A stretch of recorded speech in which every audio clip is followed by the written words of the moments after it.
Well, how y'all doing? It's Dan. I want to welcome everyone to my home in the sticks. And I hope everybody's having a show enough good week. But over here in East Central Mississippi, I'm here to tell you, it's not raining, but it kind of looked like it wants to sprinkle now. Before we get started on today's video, I'm always going to say that if you are new to the channel, I want to welcome you. And if you returning just to see what old Dan's got going on over here, I sure enough thank you for coming back. But what I want to share with you and y'all today, I'm going to make it quick, but Lord of mercy, I am amazed. Give me a second, and I'm finna show you what I'm talking about.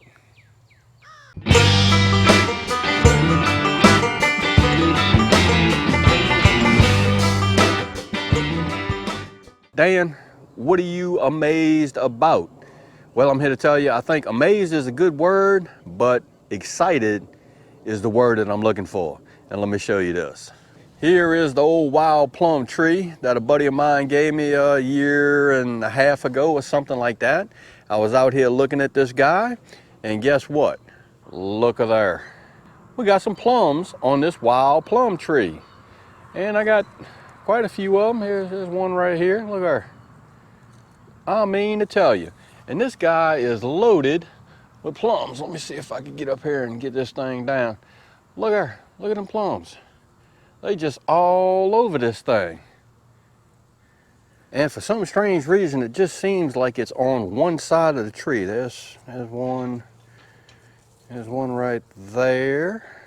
Now, I did a video a while back on this guy because it's got two stalks down there, or two, I don't know what you want to call it, but it's got two of them down there. See them two? So I don't know if it's the larger one that's actually putting off the fruit. There we go.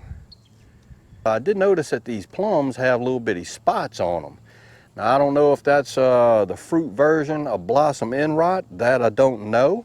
But what I'm going to do is today, I'm going to fertilize this tree. Dan, why didn't you fertilize it early in the spring? Well, I'm here to tell you, this thing was a stick when I planted it, and I had no hopes that this tree would actually survive.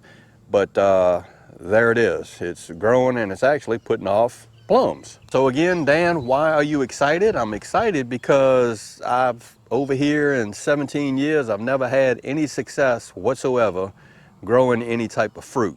But I guess I'm doing what I'm supposed to be doing here. So what I'm going to do is, again, I'm going to fertilize this tree today. I'm going to show you what I'm fertilizing it with and how I fertilize it, and then we're going to rock on from there.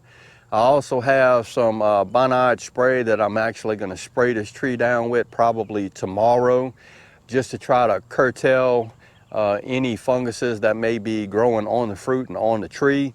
I don't know if it's going to work, but we'll see what happens. So what I'm going to fertilize this tree with is some ferti-lome fertilizer.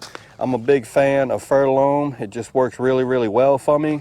And this is a 1910-5, specifically designed for fruit, citrus, and pecan trees. So I think this is going to work really good.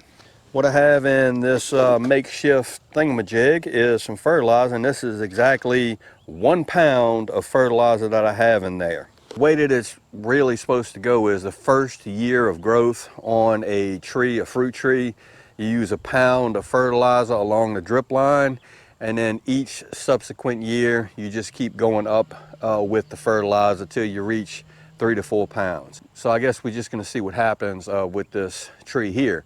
So I have a pretty large drip line, so I'm going to come way out here, and I'm going to hopefully give this tree some fertilizer, and then we'll water it in. So let's do that.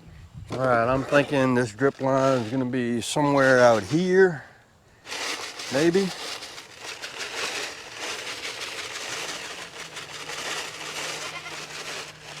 Evenly disperse this.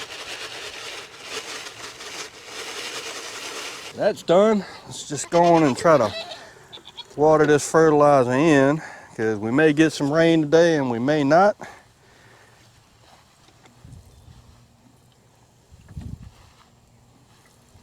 Done. All right, so we got the old plum tree fertilized, and put about 5 gallons or 3 or 4 gallons of water just to water in the fertilizer. I just made a big old circle around the drip line with the fertilizer, and I reckon we're just gonna see what happens. And I'm here to tell you, I am just tickled pink because this plum tree is actually putting off plums. I actually did notice 1 or 2 peaches on that lone peach tree out there over yonder where I have the little mini orchard going on. So I'm probably gonna do the same thing with this stuff over yonder and see how that works. Lord of mercy, that's what I wanted to share with you and y'all today, a short video. I wanted to show you what was going on with this plum tree. I'm actually growing some fruit over here. Hopefully everything else fruit tree wise will produce for me. So I guess we'll see what happens and we'll keep our fingers crossed.